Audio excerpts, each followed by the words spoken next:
Bismillahirrahmanirrahim. Assalamualaikum warahmatullahi wabarakatuh. Selamat pagi dan salam sejahtera buat kita semua.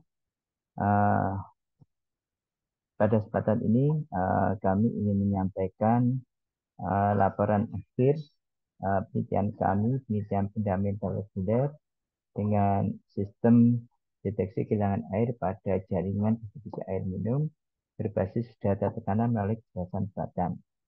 Kenalkan saya sebagai ketua Dr. Suyanto dan anggota saya yang pertama Prof. Ali Masduki dan anggota yang kedua adalah uh, Dr. Samsul Arifin.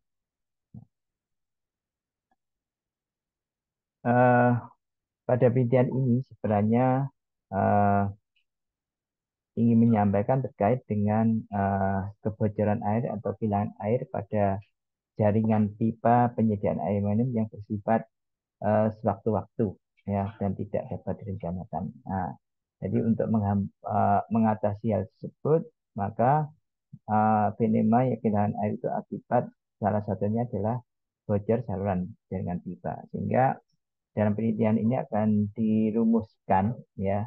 Yang pertama adalah bagaimana cara merancang ya sistem deteksi lokasi kebocoran air berbasis jasa buatan.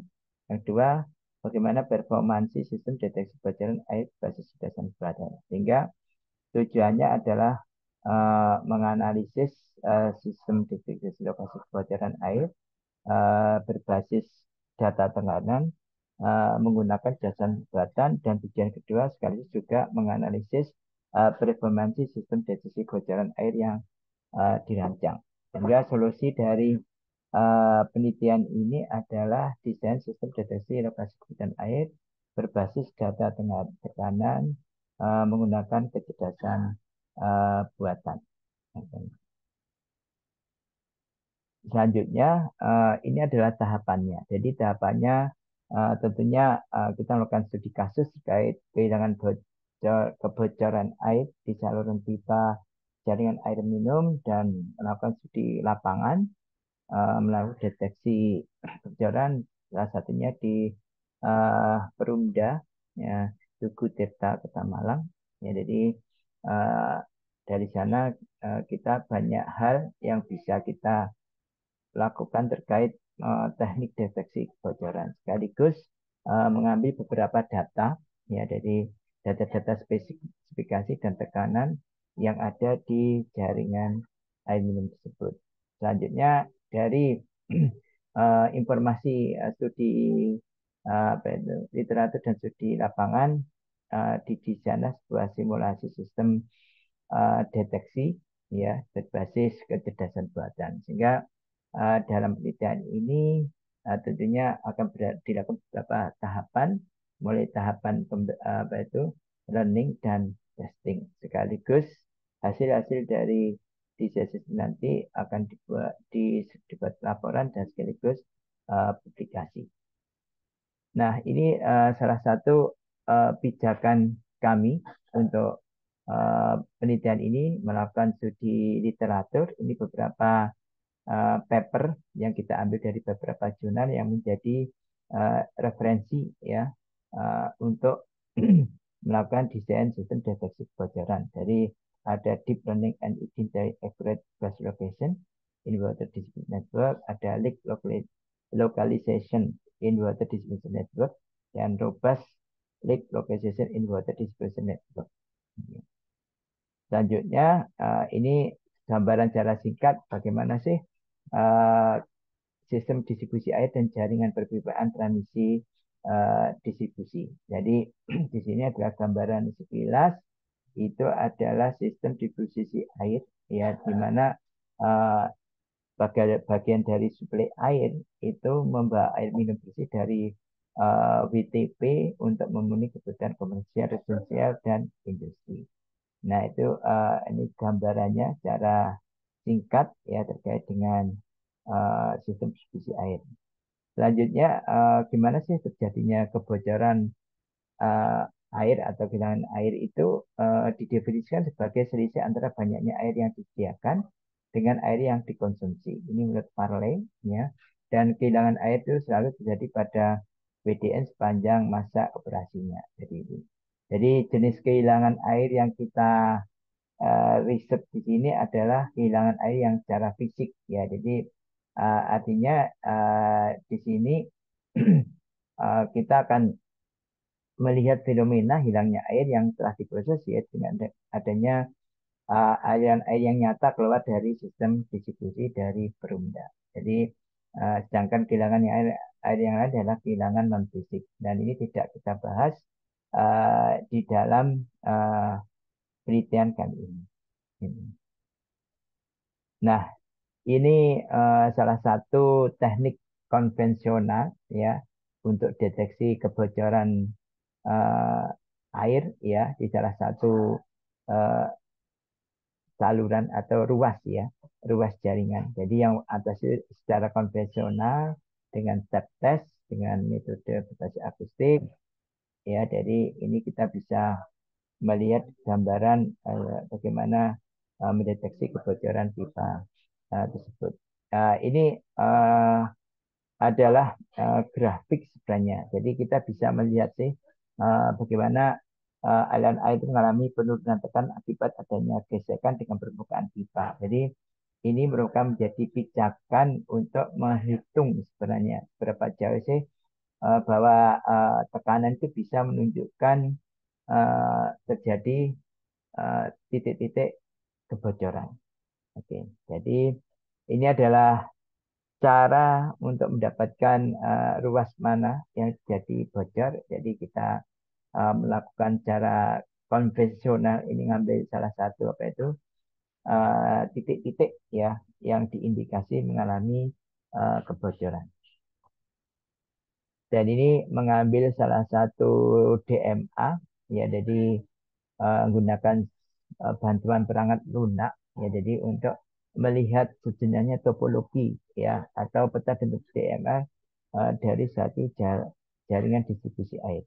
Gitu. Dan ini spesifikasinya, jadi gambarannya bisa melihat di sini spesifikasi terhadap ruas-ruas pipa ya yang ada di uh, distribusi jaringan air itu. Nah, dari situlah kita melakukan modelkan gimana kalau melihat flow ya aliran air yang mengalir ya dalam satu distribusi ya. Jadi ini menggunakan beberapa software ya. Ini pola flow dengan data-data yang ada di lapangan. Ini kita masukkan ini pola flow EPANET, pola flow water jam, dan ini pola flow aktual yang terukur. Nah, sehingga ada suatu kemiripan ya. Jadi kemiripan sehingga kita katakan bahwa model yang kita desain itu sudah valid. Gitu. Apalagi yang pressure. Jadi pressure itu dengan EPANET sudah menunjukkan ada apa ya kecenderungan hampir mirip. Ya, jadi tidak sama persis, tapi pola-polanya itu sudah kelihatan di sini. Gitu. Ini adalah pemodelan kebocoran, jadi sudah mulai dilakukan dengan apa itu melakukan beberapa titik variasi kebocoran. Nanti kita bisa menentukan titik-titik kebocoran dari jaringan distribusi air ini. Ini data tekanan dari ruas pipa 1, ruas pipa 2, ini uh, dan metode deteksi kebocoran ya. Ada dua, satu deteksi kebocoran dilakukan oleh manusia, tapi harus menggunakan file vision. Sedangkan yang bocor berikutnya adalah deteksi awal dilakukan oleh sistem. Jadi tanpa manusia, artinya kita desain ya sistem kita dan tanpa adanya file visit. Dan insya Allah nanti kita bisa membandingkan seberapa jauh sih keakuratan ya dari hasil desain deteksi bocoran yang kita rancang. Selanjutnya ini gambarannya aja. Membandingkan ya ada ruas satu ya kita bisa melihat ya hasil prediksi lokasi kebocoran dan hasil prediksi ukuran kebocoran di ruas satu. Jadi bisa melihat ya jadi ini lokasi bocornya, ukuran bocornya ya jadi ini yang pakai apa itu kejelasan buatan berbasis ILM dan ini yang kondisi aktual pengukuran. Jadi eh, hasilnya ya kurang lebih mendekati ya, tapi tidak 100% mendekati, tapi hampir mendekati gitu. Nah, ini yang ruas satu ya. Itu sini yang ruas dua, ini ruas tiga ya. Jadi kalau kita lihat bahwa sistem deteksi bocoran yang kita desain sebenarnya sudah mendekati kondisi aktual. Jadi itu gambarnya seperti itu, dan ini untuk menunjukkan performance ya dari sistem deteksi bocoran yang kita buat berbasis kecerdasan buatan yang didesain. Jadi gambarannya seperti itu. Dan sebagai luaran dari penelitian ini, kita sudah membuat suatu manuskrip artikel, sudah kita submit ya. Cuma agak kurang lebih agak lama untuk ini. Ternyata ada beberapa ada alasan sementara belum bisa diterima manuskrip kita karena belum uh, sesuai dengan fokus dari jurnal yang diterbitkan sekarang, sehingga kita tarik dan kita akan resubmit lagi. Ya. Ini dari jurnal ya, insya Allah Desember ini juga harus uh, mendapatkan apa itu publikasi di jurnal yang lain. Oke. Tapi kita juga melakukan publikasi seminar internasional ya. Jadi judulnya The Design of Pipeline Leak Location Prediction System with Accumulated External Machine. Jadi ini adalah konferensi internasional terindeks Scopus ya, dipublish oleh IEEE Explorer, dan alhamdulillah sudah dilaksanakan, sudah diterima, sudah publish, dan kita presentasikan tanggal 24 November 2023. Jadi kita tinggal menunggu publish di Internet Explorer. Gitu. Ini keluaran dari publikasi. Yang lanjutnya adalah hasil lain adalah kita sudah berhasil membuat suatu software deteksi lokasi kebocoran saluran pipa berbasis ILM ya. Itu. Jadi uh, kita buat perangkat lunak yang digunakan untuk deteksi saluran pipa ya. Nanti uh, diharapkan di sini bisa kita apa itu kita integrasikan ya di Perumda uh, Buku Cipta Kota Malang. Kita juga punya model GSC, ELM, jadi model kecerdasan buatan yang dimana kita bisa merubah algoritmanya itu sesuai dengan kondisi yang ada.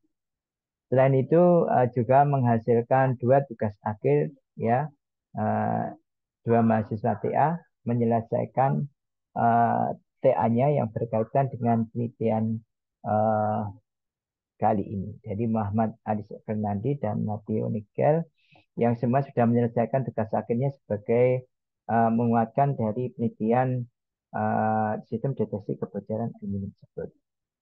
Dan sebagai kesimpulan bahwa kita sudah bisa di penelitian ini dihasilkan satu sistem deteksi lokasi bencana air berbasis kecerdasan buatan di mana menggunakan algoritma ILM ya dengan kelas IKMTLM. Dan ini adalah uh, bentuk rancang bangunnya, ya, struktur jaringannya menggunakan jaringan Salapterion dengan apa itu arsitekturnya 17 input, satu hidden layer dan dua output, dan fungsi aktivasinya di sini gunakan sigmoid. Dan ini yang lain adalah satu spesifikasi ya dari sistem deteksi dan air. Kesimpulan yang kedua, performansi sistem jaringan buatan basis LM ini sudah dibuat ya, dan kita bisa berhasil ya mendeteksi kebocoran dan ukuran bocornya. Misalnya di ruas 1, ruas pipa 1, ruas pipa 2, dan ruas pipa 3. Jadi ini gambarannya ini, dan sebagai rekomendasi perlu modelkan keseluruhan DMA karena dalam penelitian tahap pertama ini masih beberapa DMA dan kita perlu seluruh DMA ya. Jadi tidak terbatas pada beberapa respon, tapi diharapkan kalau bisa hampir DM-DM yang cenderung mengalami tentang terhadap kebocoran. Yang kedua adalah diharapkan nanti kita bisa melakukan pemodelan dan simulasi hidrolika menggunakan model-model kecerdasan buatan ya. Jadi diharapkan juga bisa membuat variasi algoritma yang terbaik yang dapat dicari dan ditetapkan gitu. Ini dokumen hasil penelitian. Jadi ini kita ambil ketika bagaimana mencari titik-titik kebocoran dan mengukur besarnya berapa bocoran ya, jadi melalui flow-meter ultrasonic ya. Jadi ada pengerjaan pakai step test, ada penerapan ground microphone. Ya, ini pengecekan ya, salah satu pengecekan di meter-meter ya. Jadi untuk pengecekan PRV dari reservoir sebelum air didistribusikan ya. Jadi bisa pakai instrumen level reservoir setelah pemasangan barometer ultrasonic. Nah, ini pengecekan ya. Jadi pengecekan salah satu di ruas ya, ruas pipa misalnya diambil dalam salah satu jaringan gitu. Ini gambar lain. Ini hasil eh, kita lihat ya, hasil setelah pengecekan. Ini sekilas ya, bagaimana kita bisa mendevelop sistem deteksi kebocoran air ya. Jadi ini kita ambil salah satu DMA, ini hasil simulasi Delika di internet, ini data hasil simulasi kebocorannya gitu. Jadi gambarannya seperti itu. Baik, kiranya itu saja yang bisa kami sampaikan terkait hasil penelitian kami. Terima kasih banyak. Aku Kalam. Wassalamualaikum warahmatullahi wabarakatuh.